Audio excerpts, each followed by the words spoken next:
형제들아, 사람이 만일 무슨 범죄한 일이 드러나거든 신령한 너희는 온유한 심령으로 그러한 자를 바로잡고 너 자신을 살펴보아 너도 시험을 받을까 두려워하라.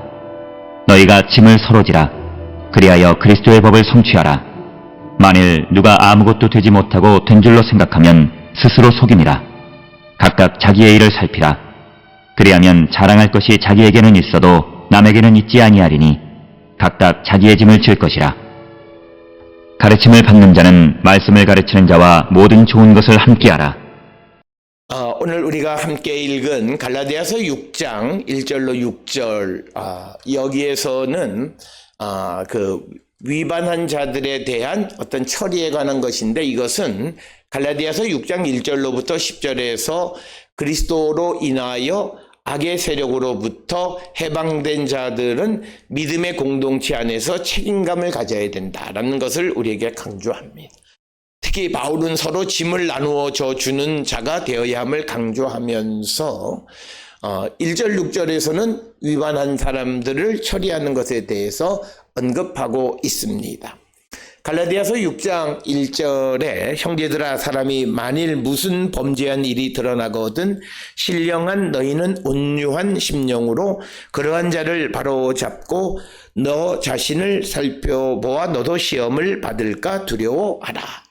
그래서 1절에서 바울은 어떤 사람이 잘못을 저지르다가 붙잡히면 온유한 마음으로 그를 바로잡고 내 자신을 살펴보아 유혹에 빠지지 않도록 조심하라고 권면하는 말씀이 되겠습니다.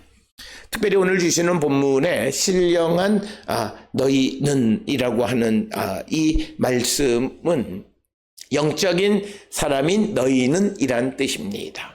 그래서 바울이 갈라디아 교회 성도들을 높이는 표현이 신령한 너희는, 즉 영적인 사람인 너희는 이런 표현을 사용하고 있고, 고린도전서 2장 14, 15절에 의하면 신령한 자는 모든 것을 판단할 수 있다, 이런 말씀하고도 같은 맥락의 말씀입니다. 그래서 신령한 자란 하나님의 영에 의하여 참된 판단력을 가지고 남에 의해서 판단에 좌지우지되지 않는 자들을 말합니다. 신령한 사람을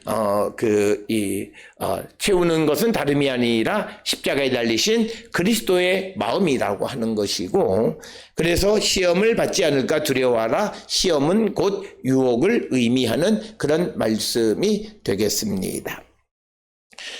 이어지는 2절에 너희가 짐을 서로 지라. 그리하여 그리스도의 법을 성취하라. 그래서 바울은 갈라디아 교회 성도들에게 서로 짐을 주어 그리스도의 법을 완성하라고 권면하는 겁니다. 즉 서로 짐을 주어야 그리스도의 법을 완성할 수 있다라고 하는 뜻이고, 그리스도의 법은 생명을 주시는 성령, 곧 그리스도의 생명을 나누어 주시는 성령의 법을 의미하는 것입니다. 이것은 내적인 법으로 그리스도인들에게 그리스도의 삶 자체를 살아가도록 이끌어주는 것이 바로 오늘 주시는 본문의 그리스도의 법, 성령의 법을 의미합니다. 그래서 이 법에 복종하는 것은 성령을 통하여 자신을 그리스도와 닮아가게 하는 것이다. 그래서 바울은 자신이 모범을 보이면서 다른 이들에게도 그렇게 하라고 가르치는 것을 우리가 볼 수 있습니다. 짐을 서로 져주라라고 하는 이 표현은 우리가 로마서 15장 1절에서는 믿음이 강한 자는 마땅히 믿음이 약한 자의 약점을 담당하라고 하는 말씀에서 같은 맥락의 말씀을 찾아볼 수 있고, 또 데살로니가전서 5장 14절에서 형제들아 너희를 권면하노니 게으른 자를 권계하며 마음이 약한 자들을 격려하고 힘이 없는 자들을 붙들어 주며 모든 사람에게 오래 참으라. 그래서 연약한 자들을 담당해 주라고 하는 그런 바울의 말씀, 다른 것에서 말한 말씀과도 같은 맥락의 말씀이 되겠습니다. 이어서 3절에 만일 누가 아무것도 되지 못하고 된 줄로 생각하면 스스로 속임이라. 그래서 바울은 누군가가 아무것도 아니면서 무엇이나 되는 듯한 생각을 한다면 그는 자신을 속이는 것이라고 말합니다. 갈라디아 교회 성도들도 고린도 교회 성도들처럼 교만의 가장 나쁜 형태에 빠지지 않도록 조심해야 함을 경고하는 그런 말씀이 되겠고, 이것은 하나님께서 거저 베푸신 은총을 가지고 오만해서는 안 된다라고 하는 것을 우리에게 가르쳐 주시는 그런 말씀이 오늘 주시는 말씀이 되겠습니다.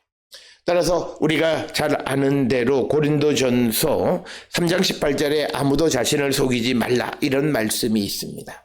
너희 중에 누구든지 이 세상에서 지혜 있는 줄로 생각하거든 어리석은 자가 되라. 그리하여야 지혜로운 자가 되리라 라고 말씀하고 있습니다. 이어서 4절에서 각각 자기의 일을 살피라. 그리하면 자랑할 것이 자기에게 있어도 남에게는 있지 아니하리니. 이 말은 저마다 자신의 행동을 살펴보면 자기 자신에게는 자랑거리라 하여도 남에게는 자랑할 거리가 되지 못한다라고 하는 그런 말. 그래서 겸손할 것을 강조합니다. 그러니까 자기 자신은 그 일에 대해서 자랑할 거리이지만 그렇다 해서 그것을 남에게 자랑할 거리는 되지 못한다라고 하는 겁니다. 그래서 성령께서는 그리스도인들을 십자가에 못 박히신 그리스도와 닮게 해주시는 겁니다.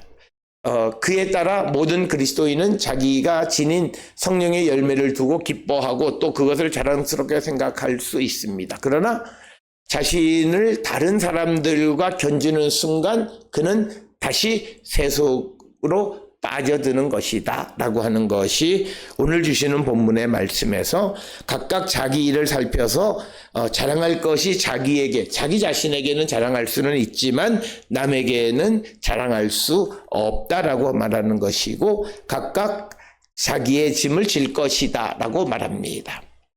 5절에서 바울은 각자가 자기의 짐을 지라고 말하는데 여기에서 2절의 짐과 5절의 짐은 다른 의미로 사용되었습니다.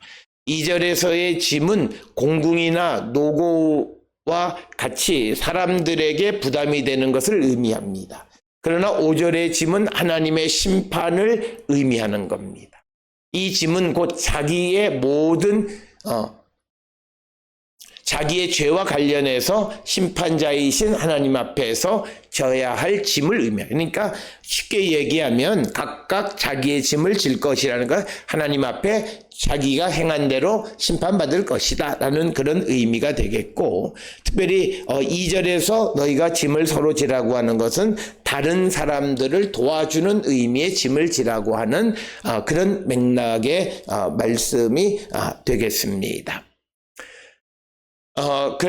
그러나 5절의 짐은 하나님의 심판을 의미하는 것으로 우리가 정확하게 이해해야 됩니다. 그래서 5절과 2절의 짐은 서로 반대되는 개념이 아니라 서로 보완 관계에 있습니다. 우리는 그리스도의 법인 사랑 곧 다른 이들의 짐을 져주는 사랑에 따라 하나님께 이 심판을 받을 것이다 라고 하는 그런 의미이고, 이제 6절에서 가르침을 받는 자는 말씀을 가르치는 자와 함께 모든 좋은 것을 함께 하라.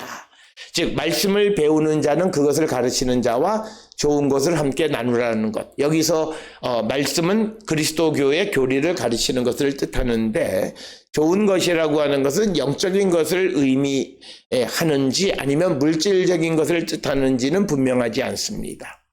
만약 영적인 것을 의미할 때는 배우는 자들은 교사가 가르치는 모든 것을 잘 받아들여야 한다는 그런 의미입니다. 그런데 물질적인 것을 의미할 경우에는 배우는 이들은 가르치는 이들을 재정적으로 도와주어야 한다는 그런 의미를 내포하고 있고, 대부분의 주석가들은 후자의 가능성을 높이 생각하고 있습니다. 그래서 이와 유사한 말씀들은 로마서 15장 27절이나 또는 고린도전서 9장 11절 등에 있는 그런 말씀 때문에 그렇습니다. 특히 로마서 15장 27절에 저희가 기뻐서 하였거니와 또한 저희는 그들에게 빚진 자니 만일 이방인들이 그들의 영적인 것을 나눠 가졌으면 육적인 것으로 그들을 섬기는 것이 마땅하다.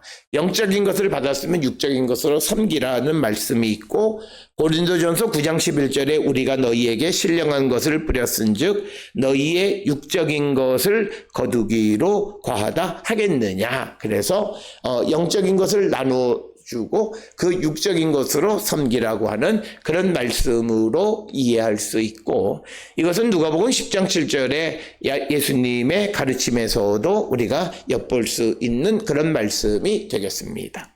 오늘 주시는 갈라디아 6장 1절로 6절에서 신앙 공동체 내에서 책임과 상호 돌봄, 겸손과 나눔의 실천, 이것들을 강조하는 말씀들이 되겠고, 오늘 주시는 본문을 통해서 우리의 삶을 돌아보면서 우리에게도 이런 삶의 모습이 있는지를 성찰하는 우리 모든 성도들이 되어서 주님이 우리에게 요구하시는 삶을 살아가고 신앙 공동체 내에서 서로 짐을 지고 서로 책임을 나누고 겸손히 섬기는 삶을 잘 살아가는 우리가 될 수 있기를 주의 이름으로 축원합니다.